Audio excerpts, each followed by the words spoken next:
Good morning, Dr. Brad. Why, hello, Kurt. I noticed you have your superpower mustache wax on. Yes, I do. We've noticed that Brad is exceptionally dangerous uh, conversational partner when he has his mustache wax on. It's So, true. uh, you- but but so, Sharpening. but it's certainly fleshing out your because you really are a Southern gentleman. I mean, that's really Oh my. what you are, and so I mean, you're just looking the part extraordinarily well lately. Oh yeah. Does the audience know you have a Robert E. Lee picture in your office? Oh, I think I showed it on one of our little Okay. episodes before. Hey, today is a working session. We're going to start off with a couple things to chat about. Today is Saturday, February 24th, 2024. I have Brad woke me up because I had worked and then fell back asleep, but I am, I think, fresh enough and conscious to work today. That's my public service for the day. Thanks. Although keeping up with Brad when he's rested, rested, had his 20 patients already today. Yep, yep, yep. It's good. There I'm was a a there was a little afraid. there was a very good little video that was put on the Twitter feed that I enjoyed that I wanted to discuss with you briefly, which was related to the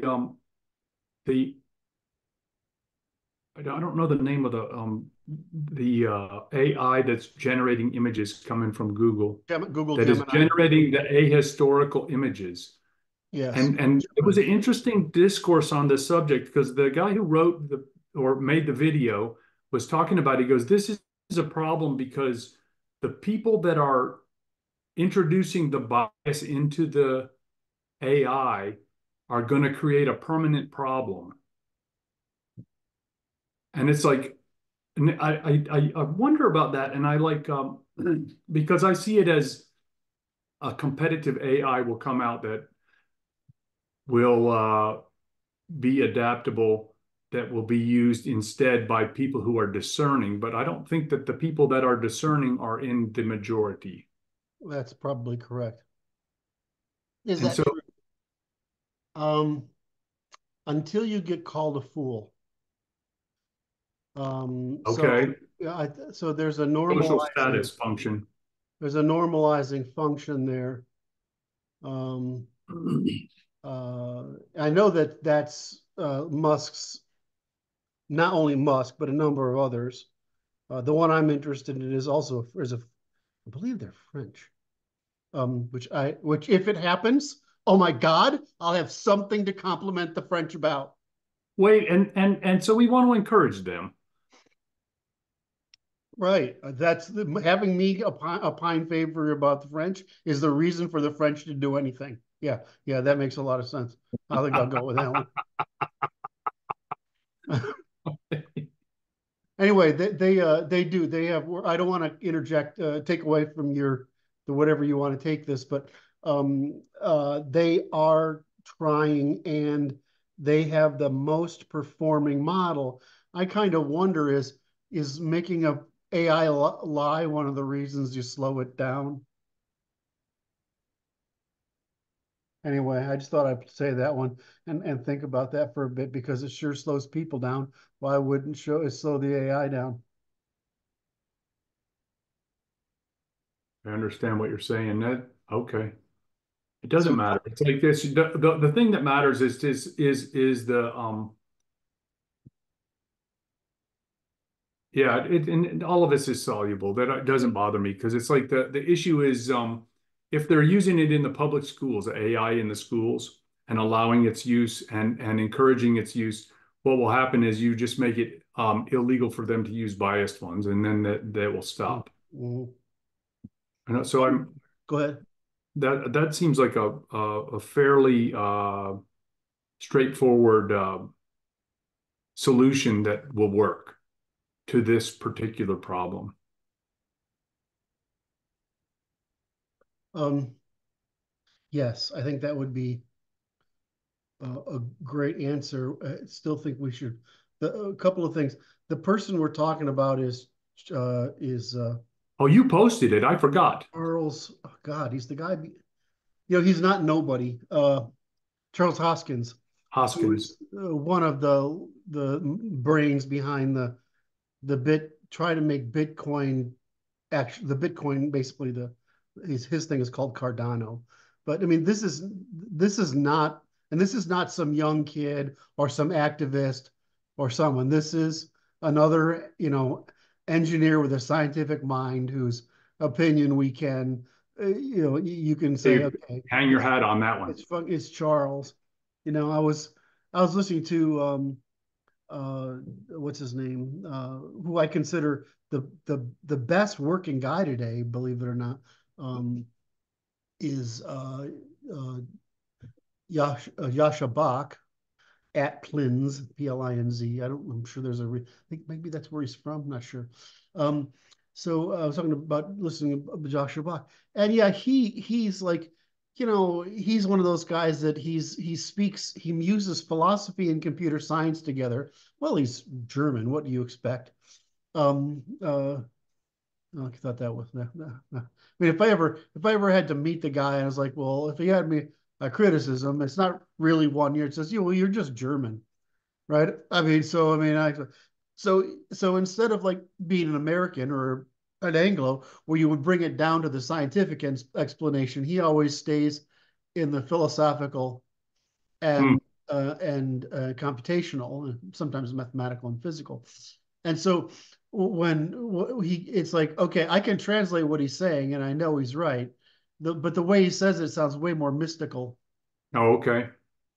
which bothers me a bit.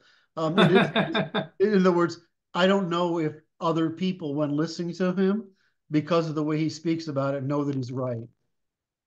It's the same problem I have with the other person who I think is right, mostly right, is Stephen Wolfram, which I'm like, given the way he talks, it's not clear he's not crazy, right? But yeah, uh, he gives you enough detail that there's this sounds right to you, but I mean, the fact that he has to be right isn't. I It's don't know not why he obvious. can't explain it better than he does. He has Hmm. to he uses so like I one of the things the Hop gave me, which you and I know about, is I'll do everything I can to use and abuse an existing term, redefine it rather than invent a new one. Right? I mean, I will not invent a new term if I can get That's away. wise. And of course, he uses this. He used the one that's behind computational versus mathematical reducibility. Right? Hmm. And I love that. That was a really helpful framing he put together for discussing the problem because it bothered me. It bothered me since I was a kid, right? I mean, I'm in sixth grade and I don't know why this is bothering me, right? I mean, it's just it's like there's something wrong here and you don't know what it is, There's, right? there's something in the air. As an autistic, looking back at my childhood, I know what my mind was doing, Okay. right? It was saying this part of mathematics isn't logical. In other words, it can't realistically be, which is a part of how my mind worked, right? It can't Right. realistically come into being this way. And the other part was how much of it was trial and error. And I just couldn't get over that mathematics was trial and error, right? I mean, That doesn't make any it's sense. just like, how can this be right? Right? There's either I don't, of course, I'm a good Catholic boy, so do I think, oh, I must not understand. Oh, I understand perfectly. It's fucking trial and error, right? I mean, there's only so many ways, tools to use, and you have to pick which one it is and then just try and error your way out. Shit. It wasn't until geometry that I sort of said, oh, I get this. It's all trial and error. But anyway, so Wolfram's the other guy who can't express himself as he could. But this is an interesting thing: is we can express everything. Pretty much. We can, and we can because we've created the vocabulary to do it, and so it's an interesting problem that we're in. Is that I can explain what the other philosophers or thinkers are doing right and wrong, right? Or even the physicists in particular, or even Eric Right. Weinstein. I mean, I know he's doing wrong, but it's say wrong. Wrong is an interesting word, but we forget that just as geometric shapes or rules are a means of trial and error to break something down into the pieces Right. that can be logically constructed. Language is the same. Language is just another set of That's right. pieces that with and dimensions that fit together or they don't. And if you don't have the right vocabulary and paradigm and narrative to be able to explain to people how things are, then you can't do it. On the other hand, those guys are famous because the nonsense they say is actually still accessible. Okay. Right? Where what we say is takes a long time to get enough knowledge to say is accessible, even though it's the actual optimum means of expressing something, which is fascinating. We understand one another, and the interesting function is it goes to this goes to Peterson, which is okay. The margin of error is the sin. Yes. And so is the issue is that they allow for more sin in their system because they are unable to be more precise.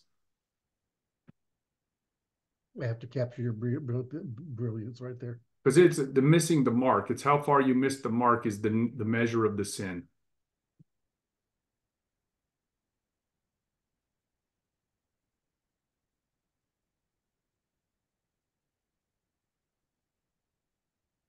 Or the imprecision of the shot, right? Yeah, I just like the way you said it the first place. It just um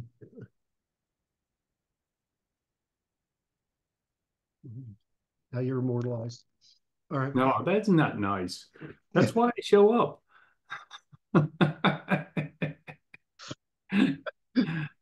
It's Sure, all it's not just so you can tease me all for a couple just a hours. little bit, just a little bit, and just to keep everybody lively. It's Yes, very okay. good. I have my coffee's fresh. I'm very pleased. It's been a good morning. It has been. Okay. So I feel like I by going into that, I cut you off on this problem. And I think that's worth a couple of minutes of discussion in that I said I don't want it to teach people to lie. Ah, Hoskins comes out and he's a guy that at least in the technology field yes, you sort of listen to, right? I mean, he's dealing with the hard problem of making what should not be really possible, which is the crypto model, right? It shouldn't be possible. He, in other words, it's it's almost there is no true substitute for a two-part key, right? You there. have Wait, two a part. two-part key, whereas you Okay, have something and I have something, unless they match, there's no deal. there's no deal. But because those two things are secret and nobody else can know them, and even if you know one, you don't necessarily know the other, Okay, right? So that's the basis of secrecy, right? Is yes, a two-part key. It's the same thing with all cryptography, right? It's the if you have you can have the source material, but unless you have the method, it's quite difficult. And what they've done, of course, with the Bitcoin stuff is they've made it extraordinarily difficult for anything human or machine to yes. break the rule. It's like it's unbreakable essentially because it's like the computing power on the Bitcoin is the greatest network available. So when I listen to this guy, I hear a kindred spirit because he's optimistic about what they can achieve technologically, but he's analytic and scientific, meaning skeptical in his analysis. And so, if I listen to this guy, I mean, I'm relatively sure I'm getting, a scientist or engineer's Yeah, perspective. I got the confidence in him as well, just from listening to him that brief video you posted. So what were his points? His points were that these people have an agenda Yes, and they're creating a means of mass producing that agenda. yes. Their And that system, and agenda this is I wrote about this yesterday, and I said every group weaponizes its autists, even if they're doing bad things to other people and irreciprocal in their nature, and which is what we're talking about. And what concerned me about his discourse was that he said the window is closing for our freedom to operate. And I'm like, okay, I don't know that I agree with that. And that was what caused me concern, because it's like an alarming statement. yes. Well, And I don't know how to evaluate the claim. You know what I mean? I did a post a while ago about what percentage of the populations of those tech companies was ethnically European male, and it's under a third. So is that right? It's around a third. Yes, 29 to 30. I think one of them surprisingly was higher. Might have been Apple. You'd think that of Apple because it's a engineering thing, Right. more of an engineering than a software thing. Um,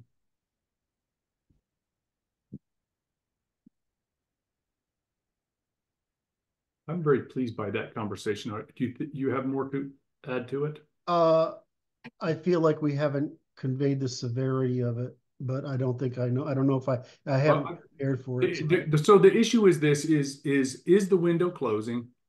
And I don't think that the window will ever close, honestly. And it's just a matter of bringing the law to bear in a reciprocal manner and deleting the companies that are irreciprocal. And that's all we have to do. And it's It's legally solvable. it's solvable. So it's like I don't regard it as a truly alarming problem, just noteworthy problem at the moment. And it acquired great deal of notoriety by the image creation system yesterday.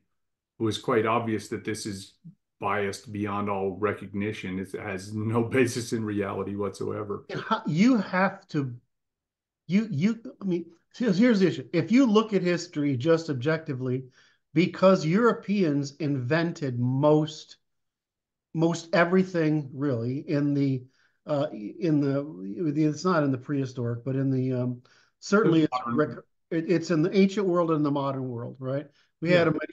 a medieval challenge, but during after the fall of Rome, but Yes.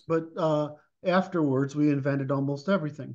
And so this is the problem the world faces. Is like, well, you don't have to say whites are better. I would say they are, but I mean, not that whites are better. I would say that given the conditions, the conditions for rapid evolution were accidental and they favored the Europeans, right? And so, and that's something we talk about quite often. And so, which we called, there's a couple of glorious accidents in there, That's right? right. Um, I so like that terminology, glorious accidents. it's like saying, well, not appreciating the Chinese or the Indians or whatever. I mean, the fact that we end up being fastest is why we ended up being first. But all right, and so it's just because we're fastest. Well, the reason that we're fastest is also why we had our warring states period, just like the Chinese did, but the Indians didn't, and the Muslims never stopped, right? And so you have, these things. I want to drop back a step and not be so specific about the Muslims, but about the Semites. Okay, fine. Yes, you're correct. The Semites. I just to be more You are precise. accurate. The MENA population, the South Eurasians. I had to correct somebody on that yesterday. Interestingly enough, somebody who's a fan, which I felt bad about. Um, um, anyway, yeah. So it's like, well, okay, just because of that, this is what Charles Murray figured out, right? Just because we were fastest, we ended up being not always being first, but we ended up being first and fastest more. right? And so if you have a computer, just look at the data, it's gonna be Right. That's funny. predominantly white. That's That, funny. It's like the computer is the universe is the computer. well, I mean, And it's our articulations are the reflection of the computer's computations. well, my point is it's racist to say otherwise. I mean, we don't make the, you know, I would say that I would like to make a racial statement, but if I simply look at it as civilizational technologies, right? I mean, we have a demographic advantage, but so does East Asia, Right? right? And so if you look at the demographic advantages of Europe and East Asia, you're like, well, of course they're going to go faster, right? And if you look at if you look at the agrarian advantages, say, well, it's of course East Asia went faster than Europe, Yes. right? I mean, you're going to, and if you look at how accessible they are to war, East Asia had way more isolation than Europe did.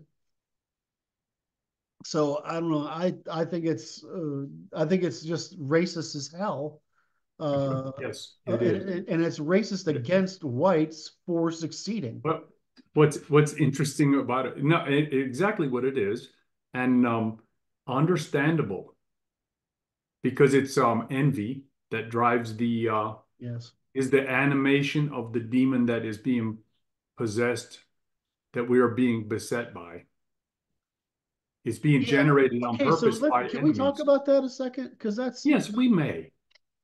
because I don't like if we were not an expeditionary military, Okay. right? Because that's what America is. Right? We're on a huge freaking island with infinite resources. I mean, it's if you want to play a world strategy game, like if you're Yes. gonna like have a science one of those random world generators, and you ended up with a continent that went north south and was isolated from most of the world, right?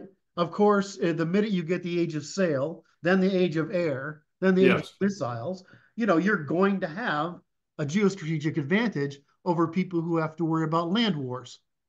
Yes. It just that's all it is.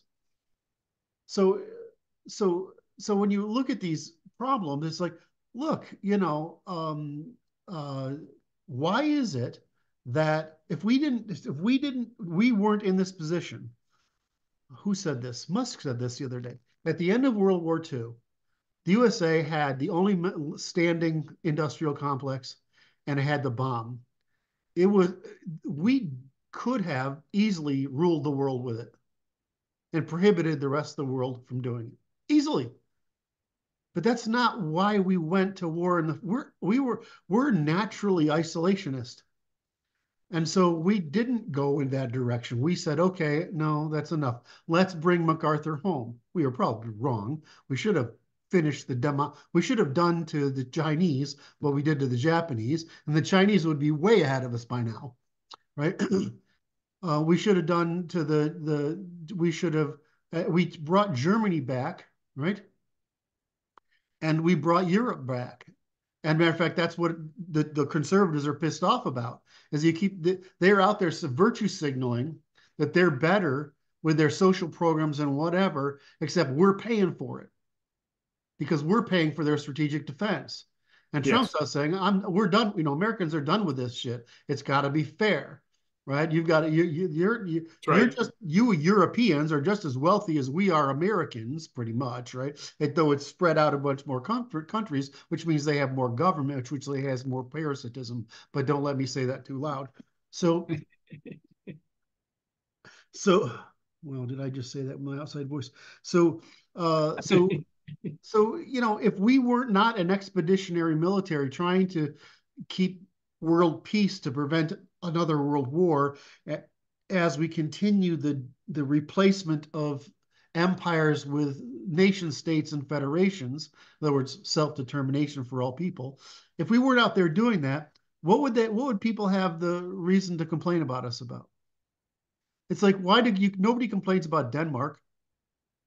Nobody complains about Denmark. Right. Well, everybody says, I want to be like Denmark. It's called getting to Denmark in the literature. Everybody wants to get to Denmark. Right? So why does nobody complain about Denmark? Well, because they don't get in anybody else's business. Okay. No, Um, it's like I will push back a little bit because it's like this. It's like I regarded the 20th century as largely the history of the 20th century as being driven by interests that are not natural to the American people. I would agree with you. And and I point to the Carnegie Foundation Board of Trustees, Carnegie Endowment Board of Trustees meetings in 1910. How do we get the United States in a war? Right. And then they went about doing it. Now we And, know this is going on, right? We know this what happened to Germany, it happened to and America. the Churchill and all the nonsense that was destructive of the English and the Germans, and it's like that 20th century. And so They took advantage of our morality.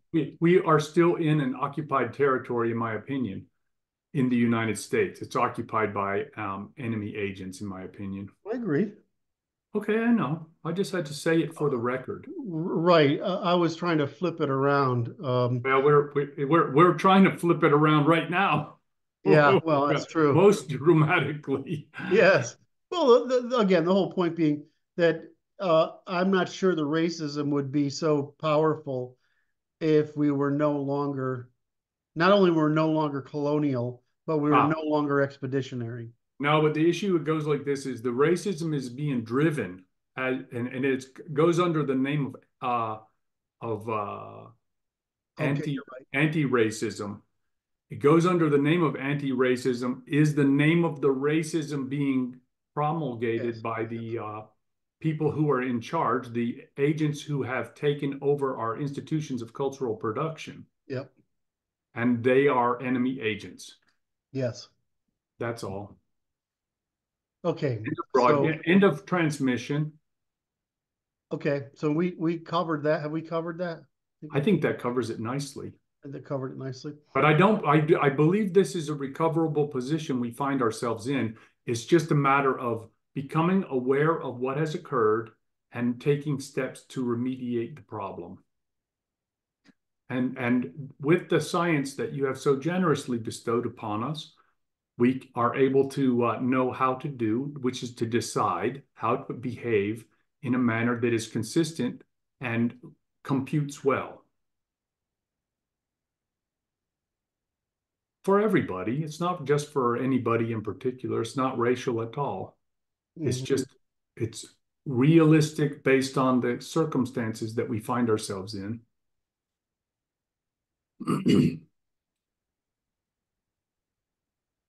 Isn't that nice? So that with that, we should get back to work. Yeah, I'm just running with it. Give me a second. I'm almost there. Processing. I see you Um, processing. only thing I want to say is that I have you and Martin as resistance fighters, and for some reason, it seems to be some reason the anger at what it has developed with the post-war Jewish migration to the States and the expansion of their program of anti-Europeanism. Um, I I understand that exists, but I see that as a bad influence. Whereas I see the Western tradition that is tolerating it as a profound virtue. In other Oh, words, we I see, agree. right? We And agree. so and so when I say, look, the ambition, the reason the enemy had to take down the Anglosphere and the Germans is precisely the morality that I'm Yes. saying exists and their Yes. intolerance for immorality. And it's that intolerance for their immorality that causes those folks to ride on top of and undermine that civilization from within. So I have a very hard problem looking at history and not saying the English nobility was not the most moral people to evolve in history, and that the people that came to the United States were not also the most moral people in history, and that they have endeavored to maintain that moral foundation, oddly, because of this weird relationship between militarism, their constitutionalism or their law, and their faith, which is a weird ternary combination that seems to advance this hyper moral stuff that makes us the high trust people, which appears to be a purely Germanic instinct. So when I look at the world, I see it on that timeline, and with those influences, I look at the problem that we deal with today, or that we have deal in the 20th century, as just like I see the problem of dealing with the church, the problem of dealing with um, with the Latins versus the Germans versus the Scandinavians versus the Baltans versus. I mean, I just see these as a continuing process of weeding out the edge and progress and continuing to progress toward that underlying group strategy at larger scale. And so I That's right. see that, or that's so when I look at that, and so it really bothers me when somebody says the U.S. is had an immoral ambition. No, the Oh, problem is the aristocracy, at least they did until the 50s, had a moral ambition. We just brought in a clerisy, right, because of credentialists who don't have that moral ambition. When that moral ambition is the secret to our advanced civilization. And now it's successful. I would make the argument is that the the aristocracy of England made a mistake in 1885 by submitting to the monopoly capitalists in the Bank of England. We are in shared agreement because that's when it goes wrong. And that's the sum total of the problem, and the we suffered from it in the United States since the beginning of the century, So of the 20th century, and now we have to rectify that error. That's right. all that's So I'm occurring. going to claim that error was another artifact of morals, right? In other words, that moral intuition was of their belief, the aristocracy's belief on their duty was an error that was born of their morality.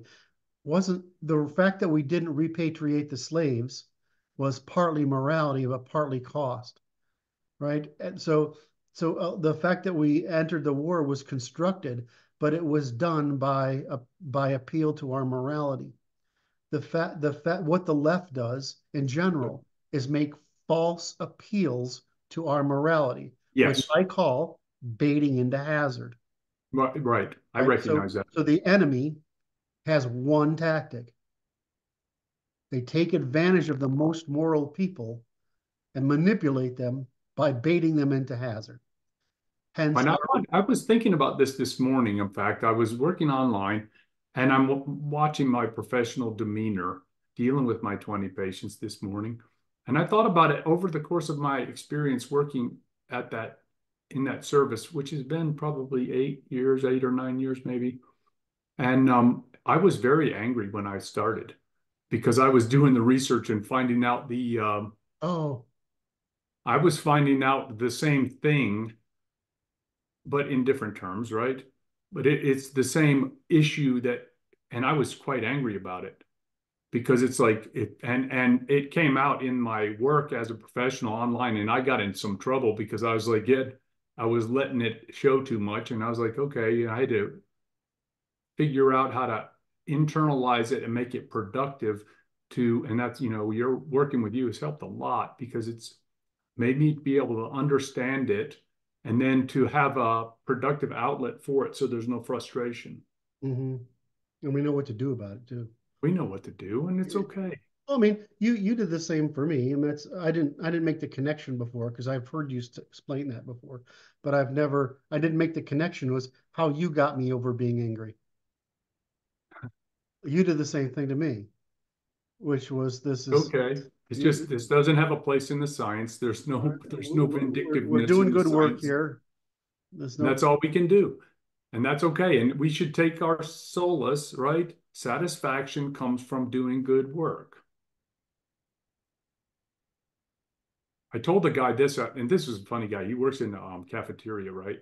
And he does a public facing job, and he's like, he doesn't like his job. And I said, that doesn't matter. I said, you should love doing a good job, regardless of your job and how much you hate it. That's your whole thing. And if you do that, that's generalizable, and you will do better at every job everything. if you do that. So just, and he goes, it's like an act. I feel like it's an act. And he gets tired of acting because he's public facing and he doesn't like it. And it's like, yeah, I understand. And I go, that just means your endurance is weak because he gets tired of it about Thursday. And then he has 2 more days and his demeanor gets worse. And I said, it's okay. You just need to work on it like you work in the gym. You lift weights and make your endurance better and do a good job the whole week. Right? And so that's all it is, and it's okay. We're doing I great. when I don't share this story very often because it's one of my Okay. failures. Is it one of my failures? It's obvious in retrospect. When Microsoft bought SQL Server from Sybase, right? Because that's where it comes from. I was one of the only people who actually knew how to use it. And so I mean, it was really, I mean, back then, relational databases weren't exactly everywhere, right? This is a long, Right. and so this is the 80s, right? This is the 80s. So they're like, can you come and help us launch this product, this thing? And we need somebody in support who actually knows this that we can escalate stuff to. I will never be, I will always be respectful of customer service personnel who actually try because that is a really shit job. And I was not good at it at all. I mean, no good at it. That's not your job. It's not, well, I mean, you know, if somebody says to you, we have a problem for the next 6 months and we'll pay you an ungodly amount of money. I mean, it's kind of hard to say no. I think I lasted like 6 weeks, right? Because I just literally, I'm not the kind of guy you call and makes you feel good, right?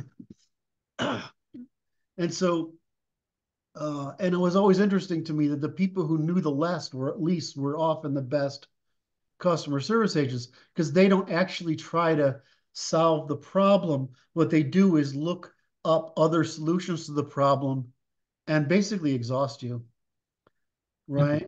By trying to give you answers to it. And, you know, we're talking about a product that doesn't have a huge, I mean, I know the like this. Okay. So here's the trick.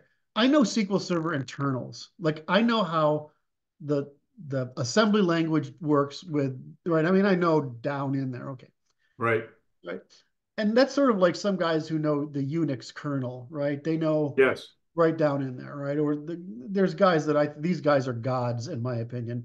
The guy who knows like the 68 oh whatever Motorola chip or the Right. the basics of the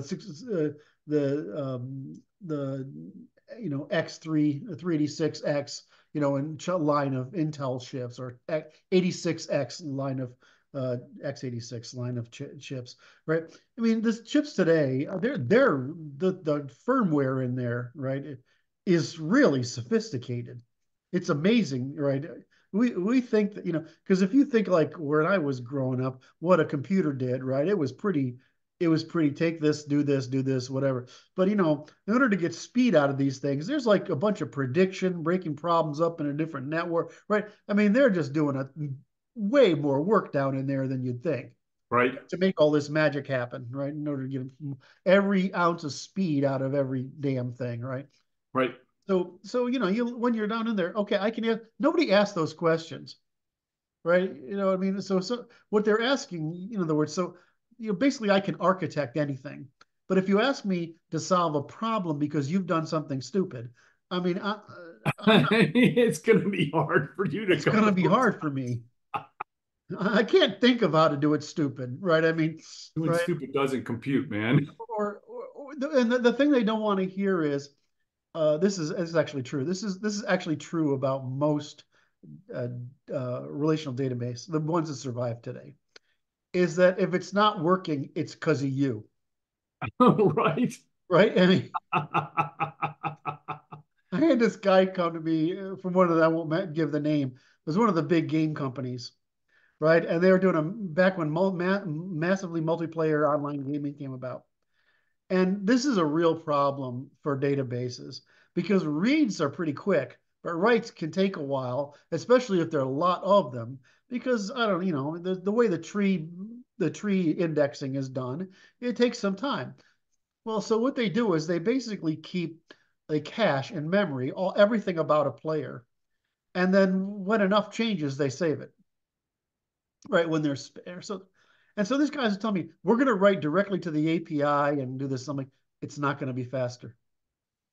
I I could promise you this. But look what ODBC does to do every single one of these transactions. I understand. Look at all that processing. But that processing is happening up here, right? Up here in code, right? That you what you think is slow, but it's not. Code is fast, right? But compared to code, a hard drive is like, you know, an elephant lumbering through the fucking forest, right? I mean, it's really slow. So this fucking guy's arguing. So they what do? They call Microsoft, and who does Microsoft call? They call me, right? And so so I go over there, and I'm like, yeah, you're not gonna believe me, but it's not gonna work because what you're doing is bypassing all the software in there. It's trying to make this work fast. The only thing you can do is cache and write, and if you've got to double cache something, right, so that if one cache fails, nobody's going to do that, right? You're going to lose the last 50 gold pieces you found, right? Because we're talking about seconds here, not hours, right?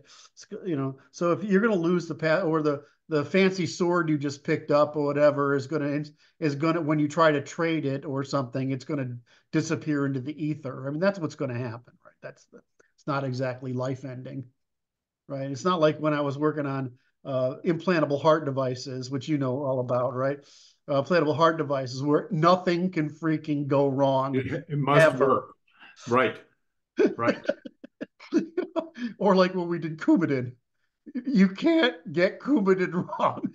People will start bleeding every pore. They just can't get it wrong. So I forget that. Sometimes I forget I've done all this stuff from all these fields, right? And you wonder why you get this general understanding of the universe because you just look at It is. problems. It's quite an interesting educational process you've been through, I must say. Consult. That's why a lot of people they go into consulting right out of college Hmm. because it's not it's you go to college so you can get into one of the big consulting companies, which in some cases are the big banks. You forget that that's what they are, right? They're Right. consulting. Or what you go to the big accounting firms, or you get big technology firms, or the big legal firms. Things basically those things. I mean, it's that stuff, right? There are some others, but you get into and the reason is because they throw you at like a new freaking problem every 6 weeks. Yes. I sure did to my people. All right. And so you Very don't interesting. you have to learn to get deep enough, fast enough to solve the problem, but you don't get in that mind of being a maintenance person where you're trying to Right. make things efficient, which is not doesn't usually work, by the way. Which as you a doctor who uses medical software really know. I'm sure you understand that's not God, it's like their the efforts only. to make things efficient have lost their marginal improvements and have Oh started my, no, it's working in correct. a negative fashion. It's like I tell people I regard the technology as an being in an adolescent stage of development, Yes. which is it's juvenile nonsense they make us do, and we do it, and it slows us down, and that's just the cost of doing business with all these administrative types who don't know what they're doing, and it's You know what the inefficiency. AIs are going to do for you though? They're going to make those people go away. Well, it will improve, but we've got to suffer through this bit yet, Yeah, exactly. and it's okay. That's just it'll It grow. would that would be a better my complaint my optimism would better served if we were 30 years old than 60. We understand one another. Yes. All right, now I tell the story like this, and this may be a good place to stop. It's like my story goes like this, which is interesting. The Chinese curse that I learned early in college, and I recall I was at early 20s, very early 20s, and I learned the curse, Chinese curse, which is may you live in interesting times. And I said, this is great. I like living in interesting times. And I say it like this to with my present presentation today, which is I was 20 then, and I'm not 20 anymore. And it is a lot more spicy than I anticipated. And it's okay, right? Here we yes. are. We've given the cards we're dealt, and we must play them or fold, right? And so here we are playing it out. It's okay, Kurt. We're going to make it work, and we're going to get to work here. We are. I'm sorry I took so long. No, it's okay. I think we should break this video and then start the working video. Okay, so let's do our thing and then we'll go Oh, change the working session. this is my chance to shine again and suggest to everybody who's paying attention to us at this time, please do hit like and do hit subscribe. And the notification bell will make your life so much easier. And then you can leave comments and we can enjoy them at our leisure later. Thank you very much. I do love the comments, and the new people coming on and commenting are interesting. All right, brother. I'm gonna end today's. This has been a chat session for uh, Saturday, February 24th, 2024, and momentarily we will start off with the what do we call it? The Working working session. session.